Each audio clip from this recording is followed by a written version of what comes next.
É isso. Não, com certeza. Bom ponto. Você falou um pouquinho da escala 6x1, e é até um tema que eu queria falar, que é muito interessante em ponto de vista do brasileiro que está lá e do brasileiro que imigra, né? Que é um pouco do que a gente vai estar falando aqui, né? Essa vertente do que a gente está conversando aqui. E eu tinha notado isso e eu acho que você já deu a letra aí, eu vou emendar. Que é o seguinte, né?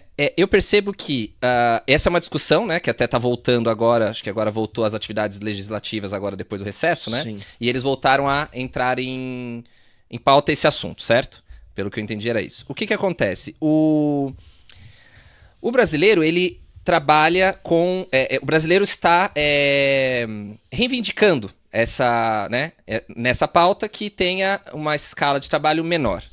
Mas eu percebo que eu, como imigrante, vejo os outros imigrantes, a gente aqui no nosso podcast fala com muitos imigrantes, tanto aqui na Europa quanto imigrantes também nos Estados Unidos. Eles vêm aqui trabalhar e eles trabalham 7 dias por semana, trabalham com 2 empregos, trabalham final de semana, feriado, faz vários turnos, hora extra, faz tudo. Será que a pessoa querer, o povo, né, a população buscar uma escala menor, diz respeito puramente à questão de carga horária, quantidade de dias e horas trabalhadas, ou será, na sua visão, que tem mais relação com a contrapartida que o Estado dá para ela em relação ao quanto ela trabalha, e também a contrapartida que ela tem em relação à sua sociedade estabelecida ali. O que você acha sobre isso? Veja, as pessoas que mais são afetadas por um tipo de escala extenuante são pessoas que moram em grandes centros urbanos,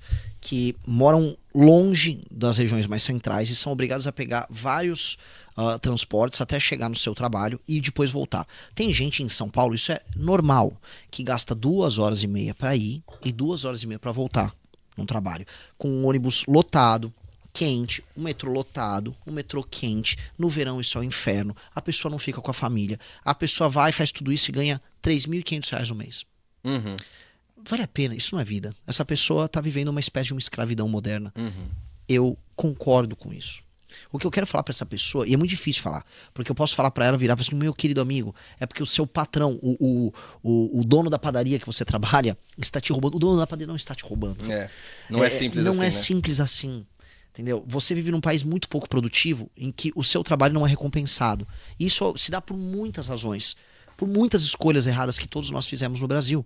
E não é assim, numa canetada, que vai resolver. Uma dica que eu vou dar a gente pode até não se desgastar e eu ficar quieto sobre esse assunto como pré-candidato a presidente. Eu vou ficar quieto, porque o Flávio Bolsonaro vai ficar quieto.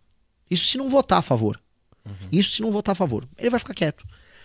Ninguém vai fazer campanha contra. Eu posso só dar uma de oportunista. E dar uma dica, eu posso dar uma de oportunista e falar, grande conquista, vocês reduziram a carga semanal de trabalho, porque o projeto prevê isso, é uma redução da carga global de trabalho e estabelecer uma escala máxima ali de dias consecutivos. Beleza, galera, vocês ouviram isso, é um caminho.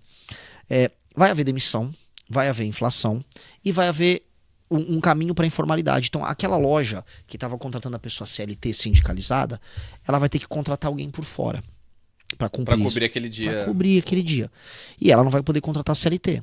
Só que aquela pessoa vai botar ela no pau se ela não contratar ela CLT. Ou vai fazer uma PJ. E aí vira insegurança jurídica. Tudo isso vira custo. Claro. E aí fica alimentando um juiz do trabalho que ganha acima do teto constitucional numa justiça do trabalho que custa 23 bilhões de reais por ano.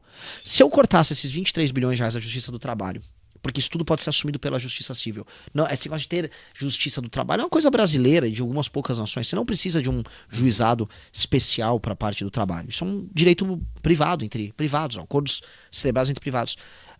Você teria uma economia tão grande que a gente poderia tirar impostos na folha de pagamento e todo mundo se sentir um pouco mais recompensado, só de mexer nisso. Mas eu não acho que as pessoas querem ouvir isso que eu tô falando. Eu acho que é uma briga hoje perdida.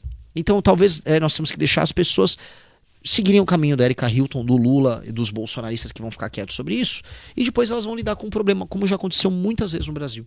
Muitas vezes. As pessoas querem historinhas pra contar, querem uma historinha bonita. As pessoas acreditam nisso.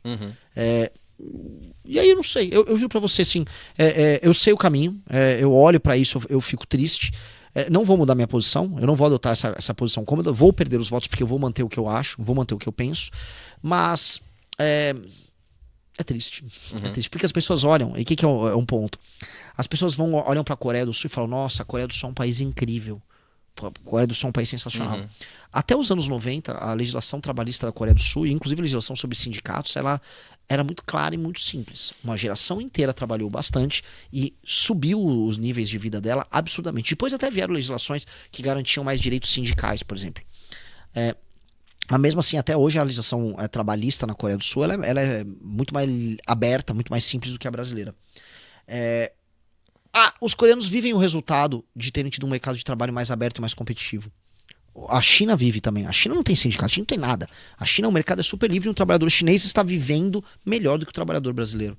Então, nós temos que olhar e não ficar só, olha, a China é melhor porque não rouba. Tem muita corrupção na China. A China é melhor porque ela toma escolhas que às vezes você que está me vendo discorda. E os trabalhadores chineses não estão reclamando porque eles estão ganhando mais dos trabalhadores brasileiros. Mas, eu volto a colocar, é um daqueles temas que o brasileiro ainda está iludido. E acontece, né? É um tema que a esquerda está vencendo. Sim.